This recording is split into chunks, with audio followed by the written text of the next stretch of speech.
I would say yes and no at the same time. There's parts of me that, I'm really excited because this is my last season. A lot of work has, piled up to this point. But at the end of the day, football's football. I'm going to enter it the same way I've entered every season since high school. Like I bring a confidence to me. I have worked hard. I know I've put myself in a position to succeed, so I just carry that on my shoulder, and I'm excited to get to work, same as every other season. Offensively, about midway through, you guys picked up some momentum and finished the year strong. You have a lot of guys back. Have you been able to feel the carryover from last year and maybe try to take that to another step? Yes, sir. I mean, it's a lot of the same guys I've been able to play with the last 3 years, especially on the O-line. A lot of those guys, we came in together. We played our redshirt freshman year together, went through the struggles together, and have seen some wins in the last few years. And so we're excited, to kind of put it all together. Obviously, Caleb Heavner leading the charge. You have a sense of confidence in that. The way he leads our team, the way he, is on and off the field is inspiring to us as an offense. And so we use his kind of culture that he's brought as something that we kind of wear in our sleeves, and we feel confident in what we have. We're just excited to kind of put it together and see how we have, returned on Thursday. So, have you seen a difference in him from last season over through the summer to what he's been in camp this year? I think a lot of us kind of realized who Caleb was when he came in as a freshman. He carries himself the way a quarterback should carry himself. He's confident in what he can do. He puts more time off the field than anyone I've ever seen. He prepares himself. He prepares his team. So, as a whole, offensively, he's our guy, and we're going to, follow him in the battle every week. And we're just excited to see him grow this year, and we're excited to, take that field with him leading us. So. In today's game of football, it seems like the tight end position is one that's kind of been phased out in some programs. They want to go 5 wide and really whip the ball around. But Fort Hays has always used a tight end, 2 tight ends, 3 tight ends. Talk about the tight end room and why Fort Hays is able to succeed with tight ends.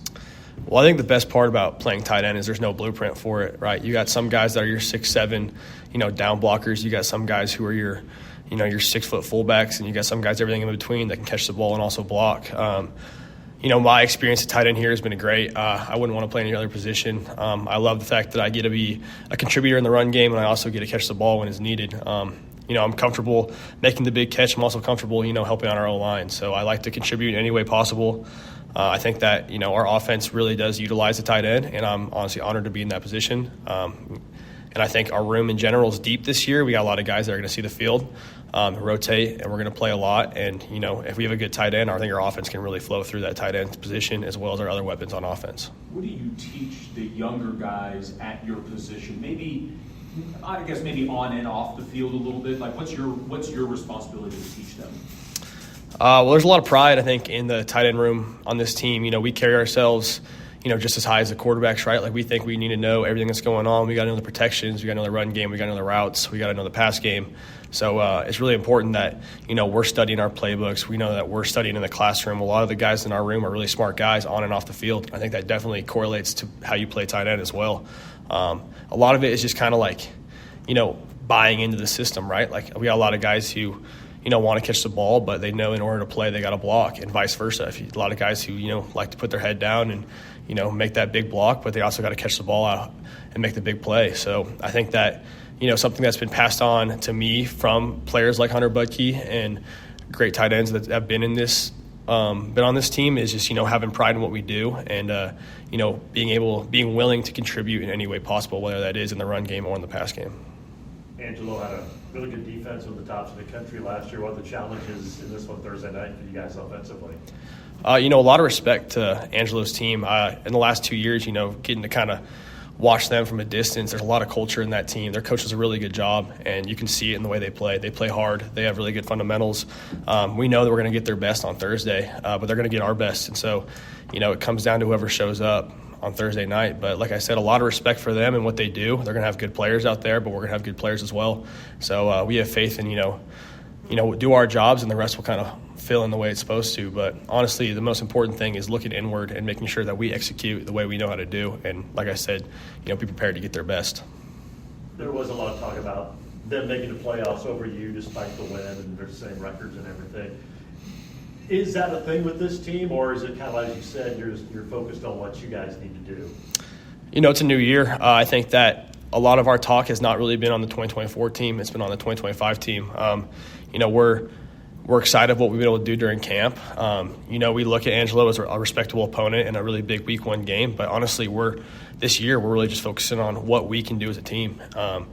Any opponent we face on a game day, we are going to focus on, doing our responsibility, doing your 111th as a team, putting plays, putting drives together. And I think that's carried on not just as an offensive standpoint, but as a team standpoint in general.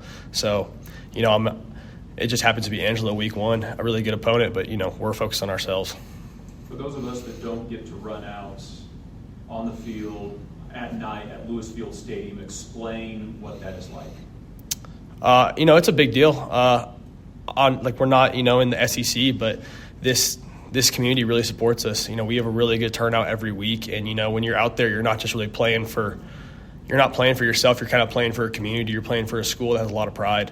The people here are great to us when they come support us, and also, not even during the game, during the rest of the months of the year, we get a lot of support from the community here, and I think that's something that we carry with us on the field. We're playing for more than just wins and losses. We're playing for a community, so I think that's something that we like to carry when we run out on the field on Thursday and Saturday nights. You mentioned blocking. You mentioned catching.